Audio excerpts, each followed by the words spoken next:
kabar kalian di rumah? Wah, pastinya penuh sukacita seperti kami di sini.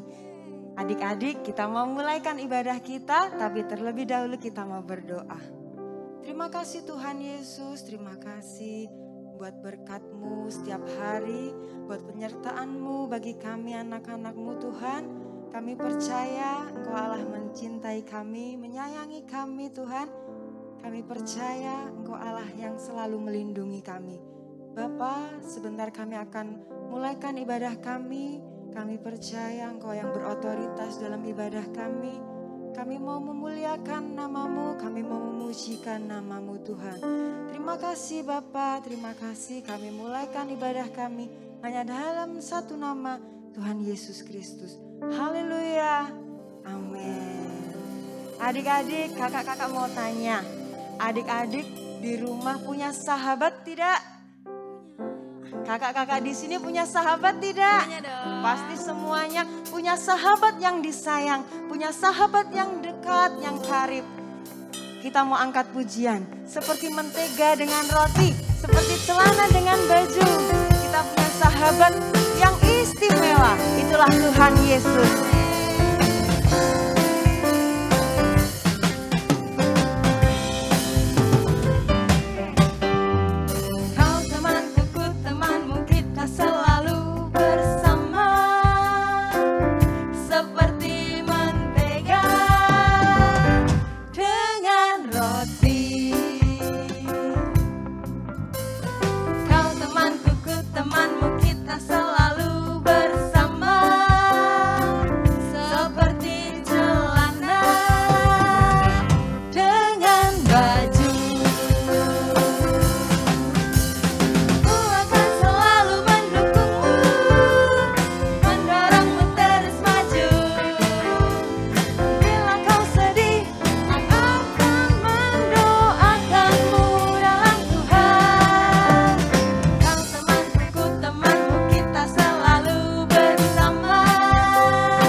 masih mau bersemangat memuji Tuhan. Kita punya sahabat yang setia, selalu ada bersama dengan kita, yaitu Tuhan Yesus Kristus. Amin. Amin. Haleluya. Kita mau sama-sama menari buat Tuhan.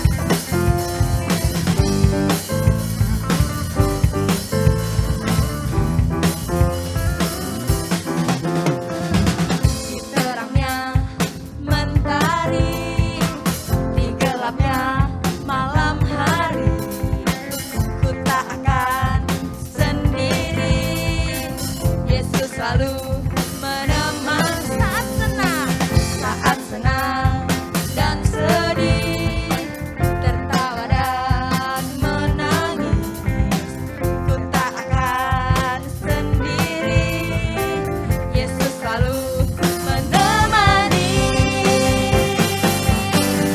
Yesus setia, besar-besar kasih-Nya, takkan berubah sampai selamanya. Yesus setia, besar-besar kasih-Nya, bukan bersorak. Hey, Dia teman setia. Haleluya.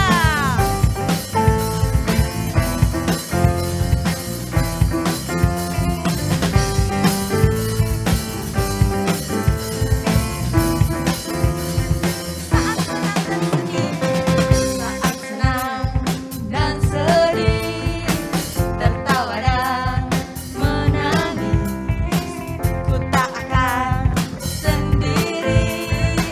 Yesus selalu menemani.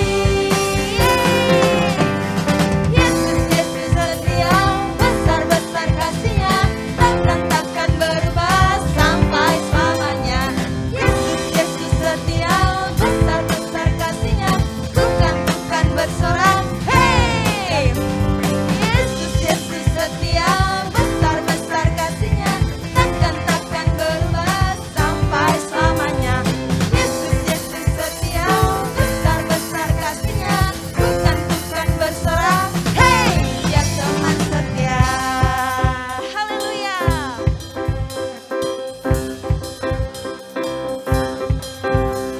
Ku berjalan, ku berlari, ku berdiam, ku menari. Yesus selalu di hati, Dia teman setia.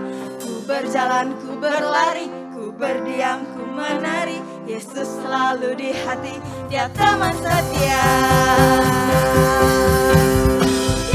Yesus setia, besar-besar kasih-Nya, takkan berubah sampai selamanya. Yesus setia, besar-besar kasih-Nya, bukan bersorak. Hey, Dia teman setia.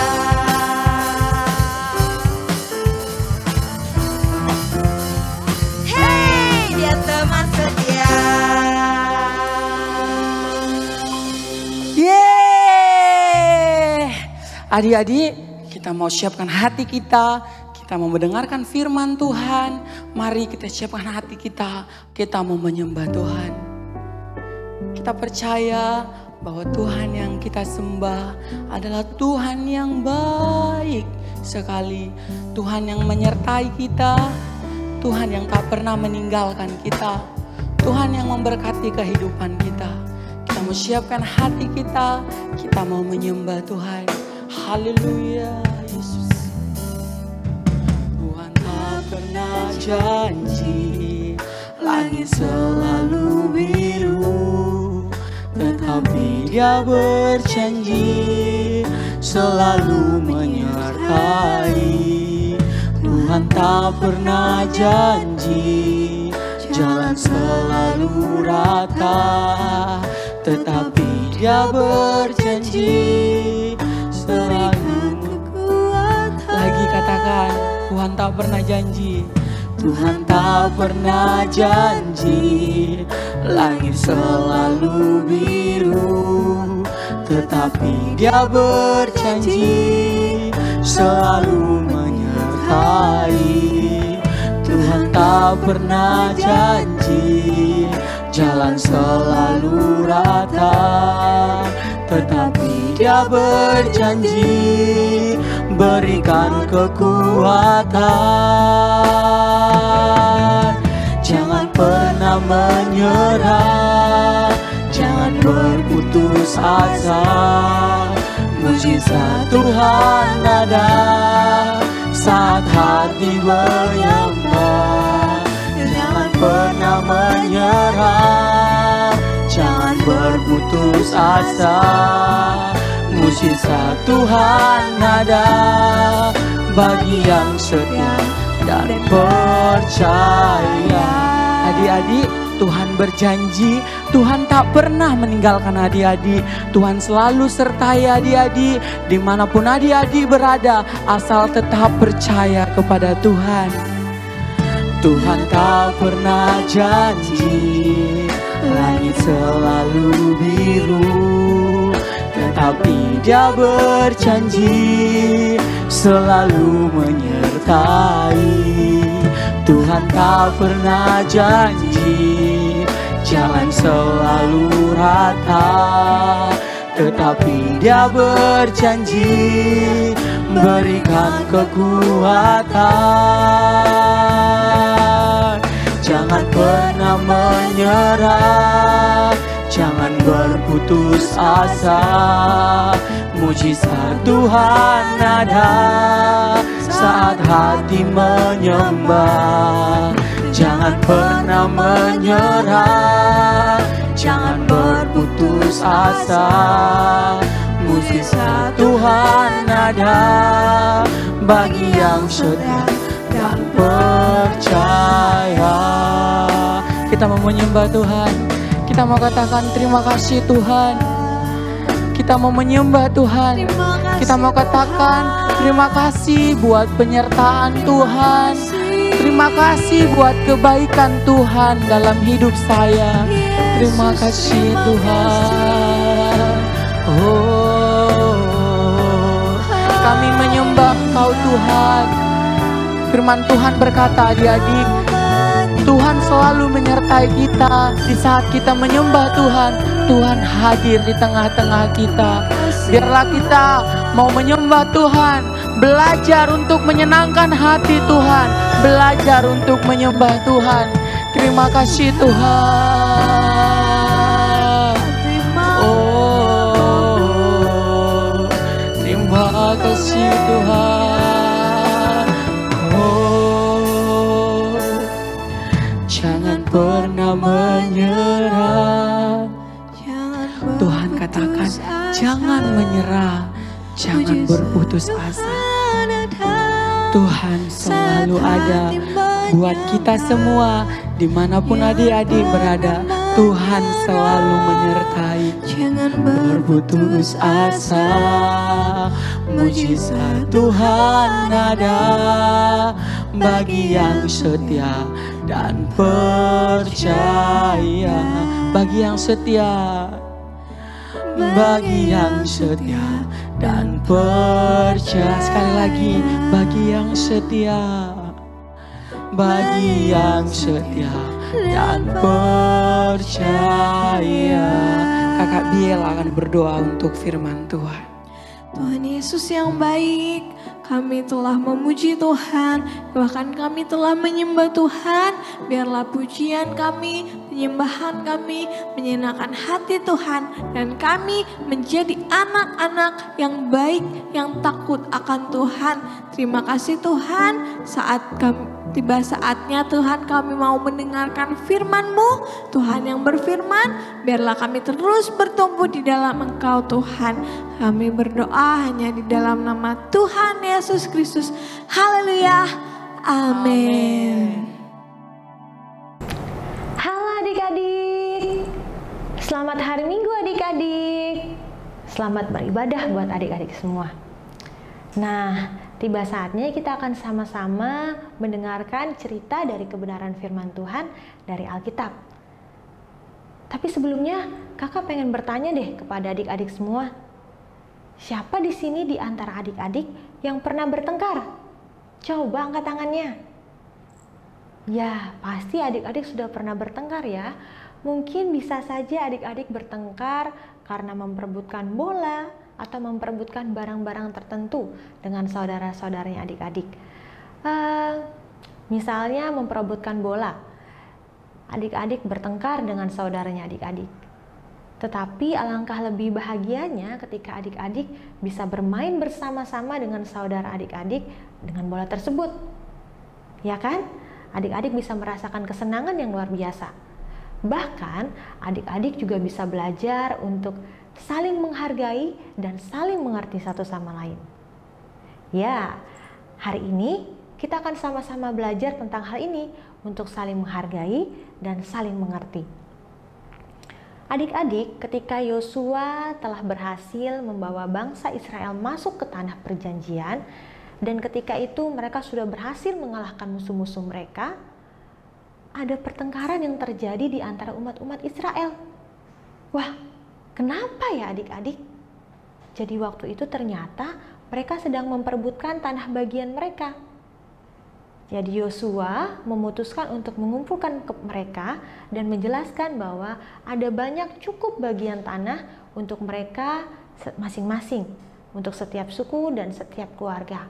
Sehingga Yosua pada saat itu membagikan kepada setiap suku-suku di Israel dan kepada setiap anggota keluarga tanah bagiannya mereka masing-masing. Nah, bukankah menyenangkan ketika punya tanah bagian masing-masing? Tapi ternyata adik-adik tidak sampai di situ. Ketika Yosua sudah bisa membagikan tanah dengan adil, ternyata ada masalah lain.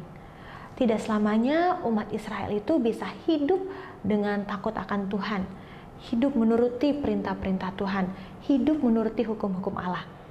Ada saja yang melanggar dari perintah-perintah Allah itu. Ada yang menjadi pencuri mungkin, ada yang melakukan kejahatan, ada yang membunuh. Sehingga waktu itu Yosua membuat peraturan-peraturan keras bagi siapapun yang membuat kejahatan akan dihukum. Dan buat mereka yang tidak bersalah akan mendapatkan perlindungan. Nah, jadi pada saat itu ketika mereka hidup bersama, tidak selamanya kejahatan itu terjadi karena sengaja. Ada saja kecelakaan-kecelakaan yang terjadi secara tidak sengaja. Atau mungkin ada umat Israel yang membunuh saudaranya dengan tidak sengaja, atau mencuri dengan tidak sengaja, melakukan kejahatan atau tindakan kriminal dengan tidak sengaja.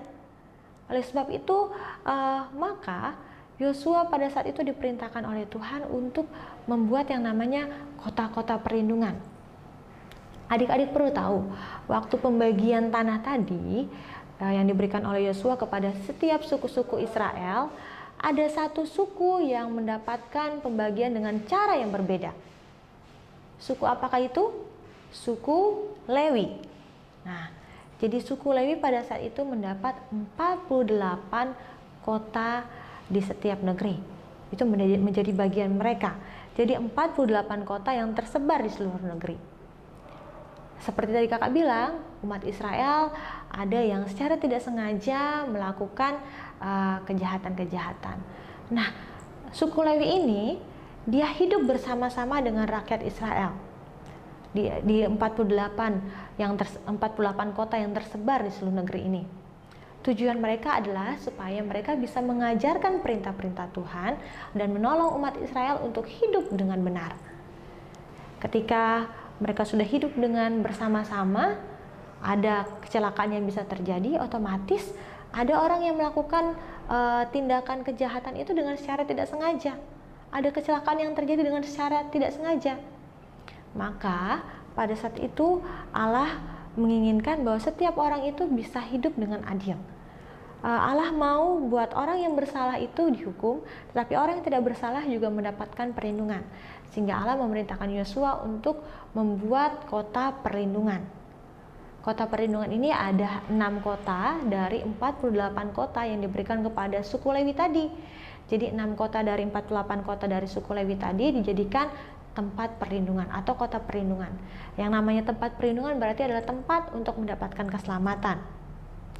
Kota-kota ini tersebar di seluruh negeri, yang memungkinkan setiap orang dimanapun mereka berada, mereka dapat mencapainya dalam waktu hanya setengah hari saja adik-adik. Dengan jalan ini seseorang dapat menyelamatkan nyawanya. Akan tetapi peraturan-peraturan yang keras dan adil ini adik-adik tahu dibuat supaya rakyat Israel itu bisa mengerti bahwa Allah yang mereka sembah itu adalah Allah yang adil dan juga adalah Allah yang menghargai hidup setiap orang. Nah, adik-adik, waktu zaman Musa masih hidup, Musa sudah menentukan tanah yang terletak di sebelah timur Sungai Yordan itu menjadi milik dari 2,5 suku umat Israel. Nah, pada saat itu umat Israel hidup saling tolong-menolong, sehingga ketika Yosua waktu itu ingin menghadapi musuh, dia membawa prajurit-prajurit. Ada beberapa prajurit yang juga ikut menyeberang Sungai Yordan, ikut membantu Yosua beserta anggota-anggota Yosua. Nah, ketika mereka sudah menyeberang Sungai Yordan dan mereka menolong Yosua pada saat itu, menolong mereka dari musuh-musuh mereka, memerangi musuh-musuh untuk mendapatkan tanah perjanjian. Setelah 7 tahun lamanya, mereka ikut bersama Yosua, sehingga Yosua memikirkan bagaimana kehidupan prajurit-prajurit ini. Dan Yosua bilang kepada prajurit-prajurit ini untuk kembali ke rumah mereka atau ke tempat mereka. Nah, sehingga waktu mereka ingin kembali ke tempat mereka, maka prajurit-prajurit ini membuat yang namanya mesbah, adik-adik, di Sungai Yordan itu. Mereka membuat mesbah. Alasannya apa? Supaya ketika anak-anak cucu nanti mereka melihat mesbah itu, mereka sadar bahwa ternyata mereka masih satu keluarga dan bahwa mereka masih menyembah Allah yang disembah oleh Musa pada saat itu. Nah, tetapi terjadi kesalahpahaman. Umat-umat Israel yang berada di seberang Sungai Yordan mengatakan bahwa ketika mesbah itu dibuat, mereka mulai tidak berbakti kepada Tuhan. Mereka mulai menyembah Allah lain, sehingga mereka mulai merasa marah. Tetapi adik-adik tahu, 2,5 dari suku Israel kemudian menjelaskan kepada umat-umat ini bahwa alasannya mereka membuat mesbah itu bukanlah untuk menyembah Allah lain, tapi untuk menjadi peringatan bagi anak-anak cucu mereka. Dari sini kita bisa belajar adik-adik bahwa kita harus bisa saling menghargai, saling mengerti satu sama lain, tidak menghakimi seperti tadi dituduh bahwa mereka menyembah Allah lain, padahal tujuan dibuat mesbah itu untuk menyembah Allah yang sama dan untuk menjadi peringatan bagi anak-anak cucu mereka dan mengingatkan bahwa bagaimana pertolongan Tuhan dalam kehidupan mereka untuk mereka bisa masuk dan mendapatkan tanah perjanjian. Nah, adik-adik, kita hari ini sama-sama belajar ya untuk tidak menghakimi, tapi untuk bisa mengasihi, untuk bisa saling menghargai satu sama lain, untuk bisa hidup berdampingan, ya. Tidak seperti tadi bangsa Israel, dia memperebutkan tanah itu padahal sudah ada bagiannya masing-masing. Kita belajar menghargai, saling mengerti satu sama lain. Oke adik-adik, kita belajar menghargai teman kita belajar menghargai dan mengerti orang tua kita, bahkan orang-orang terdekat kita. Nah, kakak punya ayat hafalan nih adik-adik, buat adik-adik semua. Coba adik-adik buka di dalam Yohanes pasal yang ke-15 ayat yang ke-12. Yohanes 15 ayat yang ke-12. Firman Tuhan begini bunyinya. Inilah perintahku, yaitu supaya kamu saling mengasihi seperti aku telah mengasihi kamu. Bisa adik-adik? Yohanes 15 ayat yang ke-12. Inilah perintahku, yaitu supaya kamu saling mengasihi seperti aku telah mengasihi kamu. Oke adik-adik, jangan lupa dihafalkan ayat hafalannya ya. Kita mau belajar saling menghargai, saling mengerti satu sama lain. Kita mau hidup berdampingan dengan rukun dan damai. Ayo sama-sama kita berdoa. Lipat tangannya, kita berdoa. Terima kasih Tuhan, terima kasih Yesus untuk kebenaran firman-Mu pada hari ini. Kami boleh belajar bagaimana dari kehidupan umat Israel untuk kami bisa saling menghargai, bukan menghakimi, untuk kami bisa saling mengerti satu sama lain Tuhan. Terima kasih untuk firman-Mu, terima kasih untuk kakak yang sudah mengajar. Engkau terus memberkati kami, biar kami menjadi anak-anak Tuhan yang takut akan Tuhan, bukan hanya mendengarkan firman-Mu, tapi menjadi pelaku-pelaku kebenaran firman-Mu. Engkau memberkati adik-adik yang ada di rumah, berkati dalam sekolah mereka, berkati dalam keluarga mereka, apapun yang mereka perlukan Tuhan cukupkan. Apapun yang saat ini sedang mereka gumulkan, Tuhan yang akan senantiasa memberikan jawaban. Kami mengucap syukur Tuhan, dan kami alaskan doa kami hanya di dalam nama Tuhan Yesus Kristus. Haleluya. Amin. Sampai jumpa adik-adik.